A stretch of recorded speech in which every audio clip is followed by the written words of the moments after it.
É interessante que essa figura do fiador, ela está presente na história e ela está presente no nosso contexto. Por exemplo, o Código Civil Brasileiro, nos artigos 818 e 839, a lei número 10.406, de 10 de janeiro de 2002, ela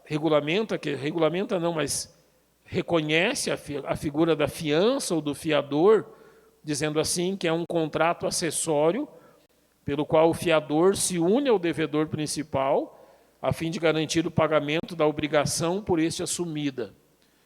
Então, o fiador se obriga a cumprir a obrigação em todos os seus termos, caso o devedor principal não a cumpra. Então, o Código Civil Brasileiro reconhece também a figura do fiador, sendo, então, alguém participante de alguma obrigação, e caso o participante principal, aquele que fez o negócio, não cumpra com a sua parte, então o fiador se coloca como aquele que há de cumprir em lugar do outro. Mas é interessante que essa figura do fiador é encontrada, por exemplo, há 4.000 anos no Velho Testamento. Então essa figura já historicamente está presente no relato bíblico. E mais do que isso, a figura do fiador, ela é colocada também nas leis romanas, no direito romano. Então, pelo direito romano, ali de 400 a.C. até o início da era cristã, também o Código Romano, o direito romano, reconhecia a necessidade, em alguns negócios, de um fiador e a realidade da função de um fiador. E é interessante que a palavra de Deus também vai se ocupar disso. Ela também vai falar sobre a figura do fiador. E eu vou dividir isso em duas partes. Primeiro, nós vamos nos versos de Provérbios, onde cita a figura do fiador, e depois nós voltamos e especificamente olhamos para os 5 primeiros versos do capítulo 6. Então, em ordem, siga comigo, Provérbios capítulo 11, verso 15, diz assim: de certo, sofrerá severamente aquele que fica por fiador do estranho, mas o que evita a fiança estará seguro. Aqui a palavra estranho, no original, essa palavra estranho quer dizer assim, alguém diferente, no sentido de, por exemplo, você reconhece um árabe pelas suas vestimentas, por exemplo. Reconhece um judeu pelas suas vestimentas. Então seria alguém diferente. Nós chamaríamos essa pessoa de estrangeiro.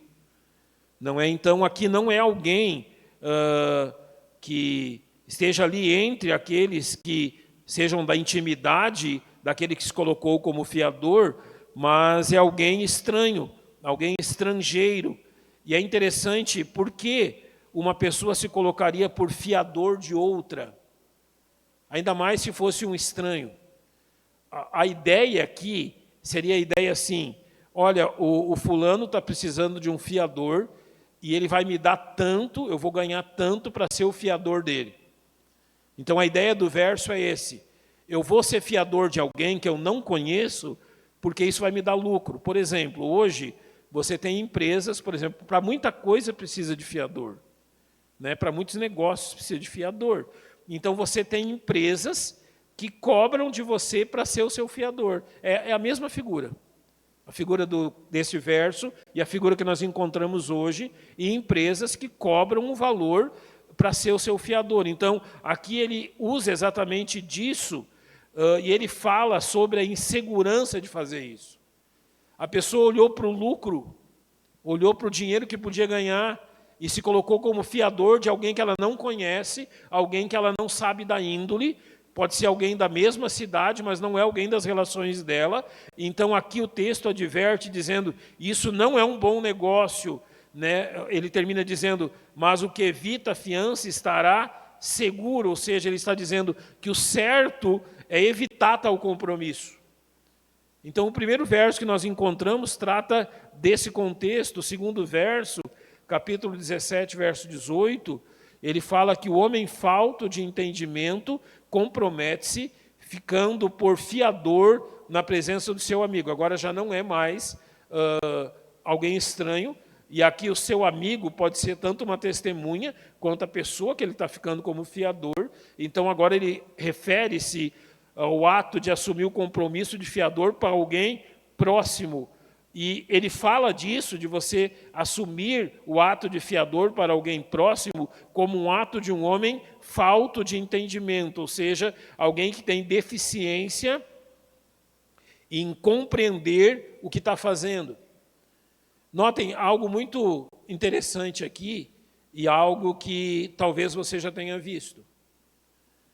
Você já percebeu que questões como fiança, ser fiador, ou questões financeiras de forma geral, não é incomum que amizades sólidas e de muito tempo sejam desfeitas por causa disso? Eu, por exemplo, conheço bons amigos que desfizeram amizade por questões de fiador. Ou seja, um colocou-os como fiador do outro, e a inadimplência, o não cumprir dos compromissos levou à quebra daquela amizade pelo mau manejo das suas finanças.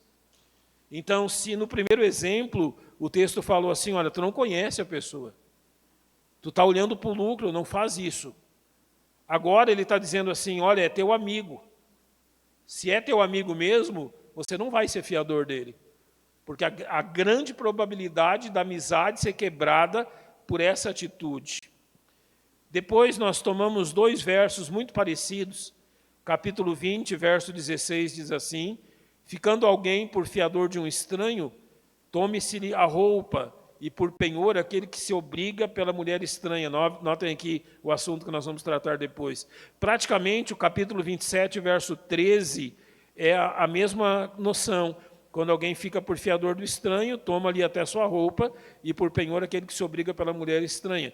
Então o contexto aqui é de tomar algum bem da pessoa. Seria assim, esses 2 versos referindo o seguinte, alguém ficou por fiador, então ele tem que dar algo que é dele para garantir realmente alguma medida de segurança naquilo. E a ideia por trás de tudo isso é como é um grande risco na área financeira você ficar como fiador. Ou seja, você ser fiador de alguém. Eu tive um pastor amigo, e ele deu um exemplo fantástico disso. Isso já fazem mais de 20 anos. E ele tinha uma caminhonete, naquela época, uma boa caminhonete. Ele usava muito a caminhonete no construção de igreja, tudo isso. E um dia, um irmão da igreja falou assim, pastor, empresta a caminhonete. Empresta, eu tenho que fazer uma viagem e eu peço que o senhor me empreste a sua caminhonete. E a resposta, aquilo que o pastor colocou diante dele ficou muito interessante. Ele disse assim, olha, se por acaso acontecer um desastre ou um acidente, você tem o valor para consertar ou para me reaver a caminhonete? Eu posso te emprestar, mas se acontecer algo na estrada e essa caminhonete se perder, você tem como me restituir a perda? E ele falou, meio rindo assim, é lógico que não, né, pastor? É lógico que eu não tenho. Então ele disse, então não é que eu não queira, eu não posso lhe emprestar. Porque eu estou colocando em risco. Não é alguém que não vai ter como me ressarcir se isso acontecer. É a ideia desses 2 versos. A ideia de risco, de assumir riscos que podem te trazer sérios problemas. E o último desses versos, agora no capítulo 22, versos 26 e 27, diz assim, não estejas entre os que se comprometem e entre os que ficam por fiadores de dívidas, pois se não tens com que pagar, deixarias que te tirassem até a tua cama de debaixo de ti. Novamente é que ele está colocando isso na questão da incerteza, das condições que podem se abater e do risco e do prejuízo que isso pode causar. Mas tem um princípio aqui muito claro no verso 26, não esteja entre os que se comprometem e entre os que ficam por fiadores de dívidas. Ou seja, não é sábio, ele está dizendo, ele está advertindo sobre isso, a prática de se colocar como fiador, e principalmente em coisas que não são essenciais. Ou seja, em coisas que não são uma questão de real necessidade. Notem que, e esse é o conceito geral disso, ele não está dizendo assim, não se coloque de fiador de forma alguma. O que ele está dizendo é, analise bem a situação, o risco dessa situação e o perigo dessa situação.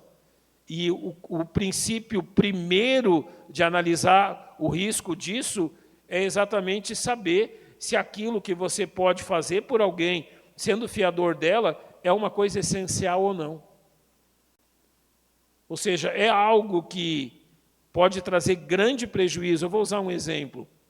Por exemplo, há hospitais e tratamentos de saúde que, diante de uma cirurgia ou de um tratamento que pode salvar a vida de uma pessoa, exige fiança. Vocês já viram isso, né? Isso é uma coisa essencial. Isso é uma coisa que, por exemplo, se a pessoa, eu já vi isso acontecer, por isso eu posso relatar, por exemplo, a pessoa vendeu a casa para pagar o tratamento. Mas ela disse assim, olha, até eu vender a casa, o meu filho já morreu.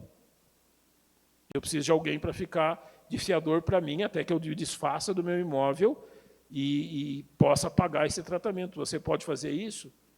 Então, notem, isso é uma coisa essencial. Mas se for para outras coisas, por exemplo, a pessoa já tem uma casa e ela quer comprar um sítio, uma casa na praia, isso não é essencial. Isso não é feito dessa forma. Se compra se tem dinheiro, se não tem, não se compra. Então, é esse o contexto dos versos 26 e 27. E depois nós vamos voltar a essa questão. Então, os princípios, vamos dizer, gerais, quanto à figura do fiador, seriam 3 nesses versos todos que nós lemos.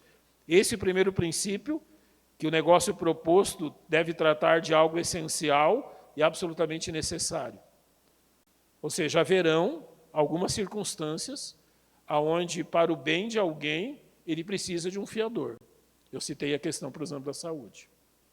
Certo? Haverão circunstâncias que é legítimo, que é necessário, mas vamos reconhecer que talvez na maioria delas não o seja. Então, de forma geral, você vai ser fiador de alguém, aquilo que você está fiando é realmente necessário para aquela pessoa? Ou é algo que não precisa? É algo realmente que pode trazer um grande dano se não ocorrer? Ou é algo que pode ser deixado? Essa é a primeira questão. A segunda grande questão é, em caso de inadimplência, a pessoa que se colocou, se você se colocou como fiador, você tem condições de honrar o que foi acordado? Se você não tem condições de honrar o que foi feito no negócio, você não pode ser fiador. Se você não tem condições financeiras. Ah, mas é meu amigo, é meu parente. Não. Ou seja, se você não tem, se aquela pessoa não puder pagar aquilo, você vai poder pagar? Você tem condições, sem trazer prejuízo a você e sua família? Porque a terceira questão é, ao assumir o compromisso de fiador, você realmente pretende cumprir seu compromisso? Porque o que se vê no mundo é muito disso, é levado como uma coisa sem valor nenhum. Não, coloque o seu nome lá, seja fiador disso, não vai dar nada, né? Não vai acontecer nada. Se por acaso você tiver que honrar o compromisso, você vai honrá-lo? Você pretende fazer isso? Ou está apenas dando o seu nome sem o desejo, sem o princípio de honrá-lo? Então, de forma geral, é assim que se apresenta. Agora, de forma específica, vamos para os 5 versos aqui do capítulo 6. E aqui a gente tem que começar com o seguinte: nenhuma advertência da palavra de Deus é sem razão, certo? Nenhuma advertência que a Bíblia traz é por brincadeira. Ah, não tinha mais nada para colocar no capítulo 6, então colocou essa questão do fiador. Não, as coisas não são assim. Todas as advertências da palavra de Deus são sérias. Todas as advertências da palavra de Deus são reais. Todas as advertências da palavra de Deus causam prejuízo se não seguidas. Então não é porque não tinha outra coisa para falar que o sábio foi falar sobre ser fiador.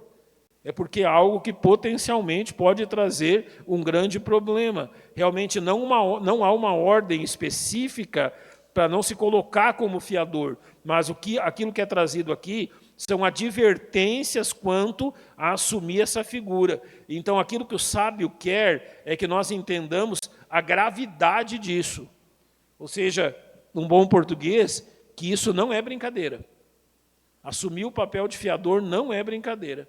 É algo muito sério e por isso a palavra de Deus está nos chamando a atenção.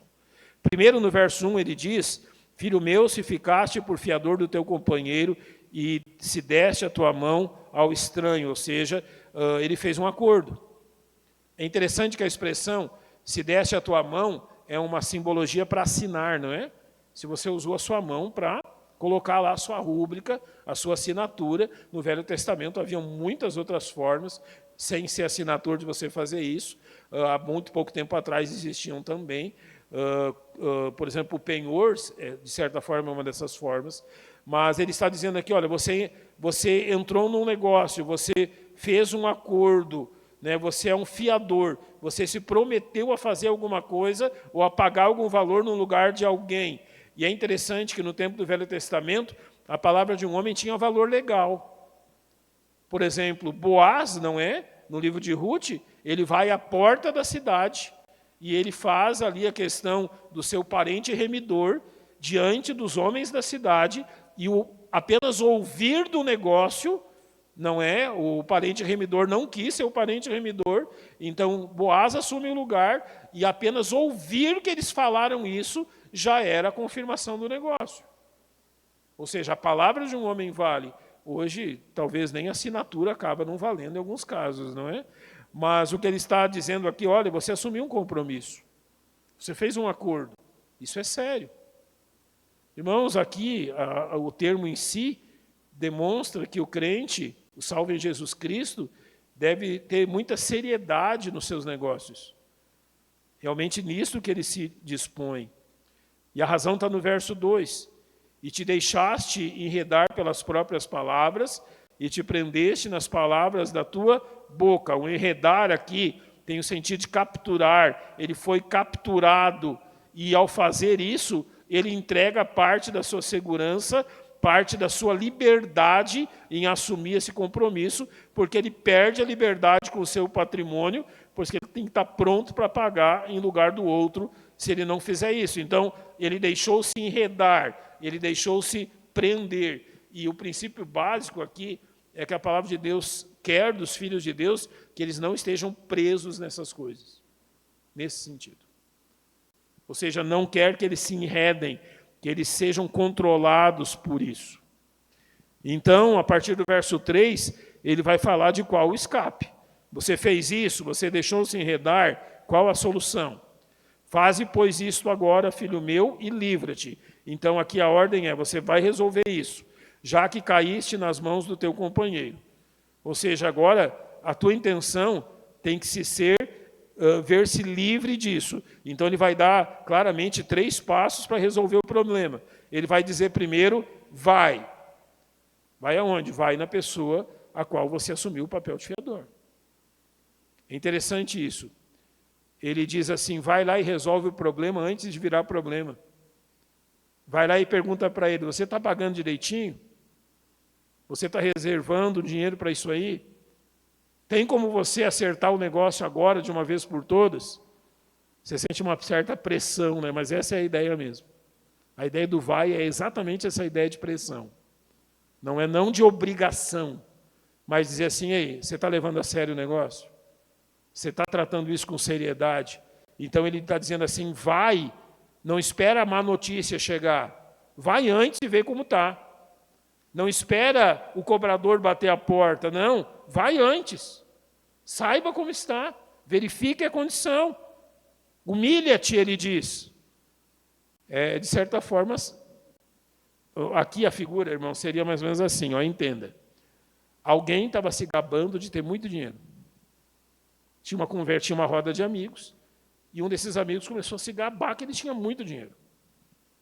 O outro, vendo isso, aproveitou-se da circunstância e disse, olha, já que você tem muito dinheiro, eu quero comprar uma fazenda. Você se torna meu fiador, porque o que é uma fazenda para alguém que tem tanto dinheiro como você? Talvez a história de ter muito dinheiro não era verdade, mas ele deixou se enredar. Deixou agora se apanhar numa questão assim. Talvez até seja verdade, mas agora ele deixou se apanhar, porque já que ele disse que tinha tanto assim, aquele pouco não ia fazer diferença, mas claro que faz. Então agora ele diz assim, olha, lá atrás você estava se gabando, agora vai lá e te humilha. Ele diz assim, olha meu amigo, eu não posso ficar nessa condição, eu não posso ficar debaixo disso, eu não posso... E a ideia aqui não é de usar de ameaças ou de superioridade, mas humilha-te quer dizer o seguinte, olha, lá fora, lá atrás, eu falei sobre isso, eu disse isso, mas eu quero dizer para você que o negócio tem que ser resolvido logo. Então te humilha. E a terceira questão, que é a mais forte, ele diz importuna.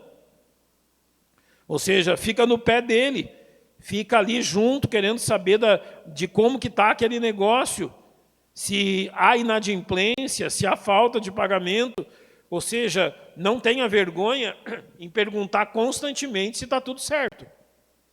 Nesse sentido. Você notou toda a urgência que é colocada nisso? É por causa da seriedade da questão. Ficar como fiador, e ficar como fiador de algo que talvez a gente não tenha nem condições de fazer sem prejudicar a família, é algo extremamente sério. E ele vai dar 2 exemplos de como isso é sério. Verso 4, não dês sono aos teus olhos, nem deixes adormecer as tuas pálpebras. Ou seja, não descansa enquanto você não resolver isso. Resolve o mais rápido possível.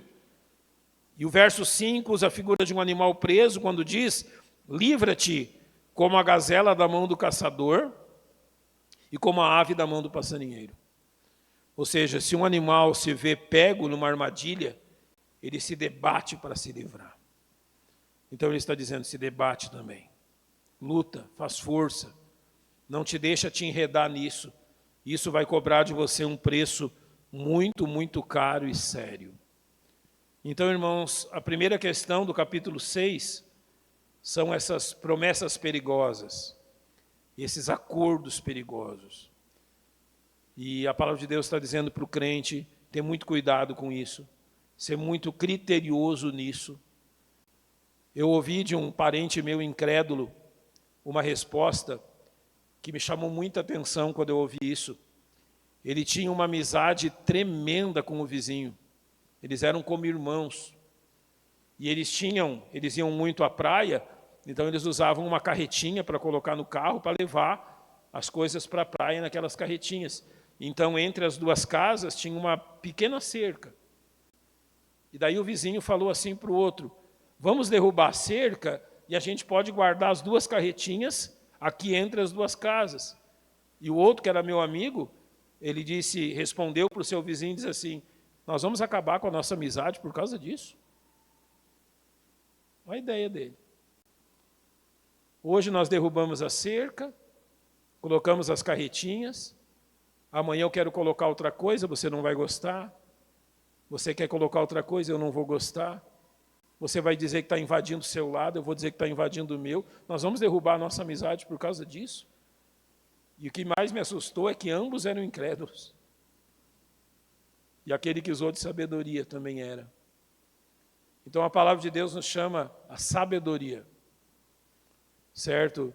E aqui a sabedoria é literalmente a sabedoria de saber dizer não. Há muitas circunstâncias que o salvo deve aprender a dizer não, inclusive para os seus irmãos em Cristo. Então tenhamos atenção nisso. É importante e é algo que protege a nossa vida. Vamos fechar os olhos. Se os irmãos puderem escolher um cântico, para nós terminarmos, então, cantando. Eu vou orar e depois nós juntos vamos cantar.